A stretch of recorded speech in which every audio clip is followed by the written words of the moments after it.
Good Sunday, Dan with Fowl Play. Mrs. Fowl Play diligently working in the garden. I heard her say she's done. And that roo-roo over there, I reached out to touch him, and that's what he did to me. It's not a bad cut, it's just I bleed a little heavy because my blood counts are low. From it doesn't take much, but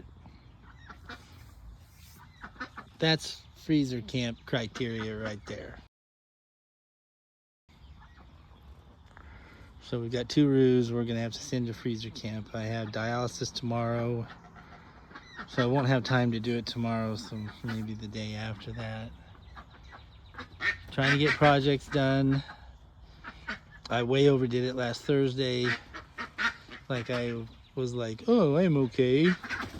And then Friday was a real bummer. And then post-dialysis, it was the longest I've been on. And I got home, but blood pressure's dropped to 86/66 or something, some number like that. And things were going dark, and I told Mrs. Fowl Play, I'm going to Jesus. That's what I said to her. I didn't mean it in a facetious way. I'm just like, I'm going to Jesus. So she promptly got my head down, got my feet up, and got some blood flow to my head, and then got my head back, and I'm like, oh, wow, the lights are back on again.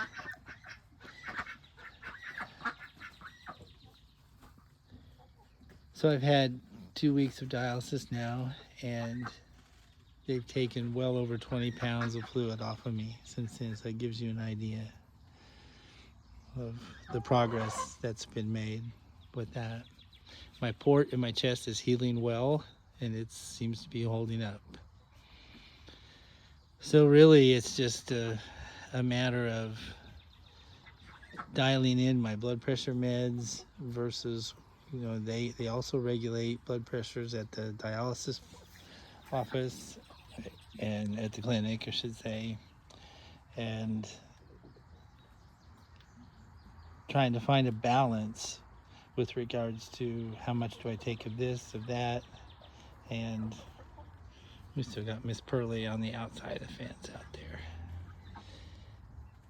So I did a few chores tonight, but I had to sit down, and Clem's been sitting with me, and Bubbles has been sitting with me, and like I said, I reached out to touch Mr. Roo-Roo there, that one, the one that's been mean, the one we've kind of talked about in previous videos. And boy, he waylaid into my finger right there. So he's crowing up a storm, and he's mounting the girls. That's freezer camp criteria. So we have another roo over here. He's not as mean, so he may go on to survive. We may let him mature a little bit more. He's big enough to process for sure, but this guy, I think we can let him mature a little bit more before we process him to freezer camp.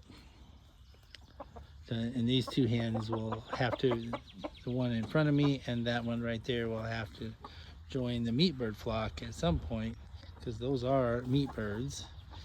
And we have our 10 meat birds, or I should say our 8 plus the 2 we got at the farm store. We moved them out to the coop, out to the north run, and they're doing really well out here. So we've got the 8 meat birds that we hatched, the 8 out of 8, and then we got Carolina and Georgia, which are the barred rock hens. Ducks are already in their pen for the night. They're gonna find their place for night, and draining the pool. That's a special looking color, isn't it? We'll get that cleaned out. The ducks won't need it tonight, so we'll let it drain and spray it out and fill it in the morning. Eggs are gathered. We do have one mama on eggs still, on some chicken eggs. We'll see if they hatch. And you saw the video with regards to our 2 little ducklings and the little guinea bird that hatched.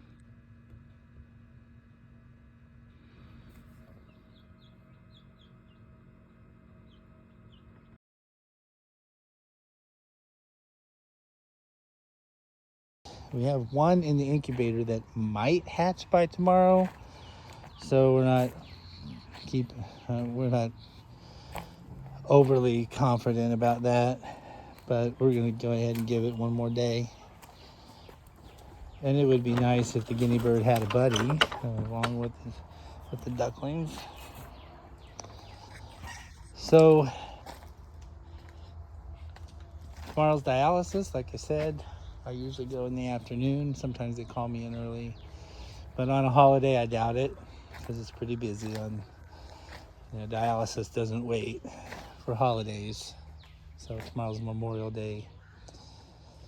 And so I just want to remind you, in fact, I was just looking back at a video, that tribute that I made to Jimmy, our neighbor that died 3 years ago, and just how much we honored him and loved him as a neighbor. And he's with the Lord Jesus Christ right now, because he was a man of faith and he was a man of integrity, and so is his family. And he has left a beautiful legacy. So he fought in World War II. Our pastor fought in Vietnam.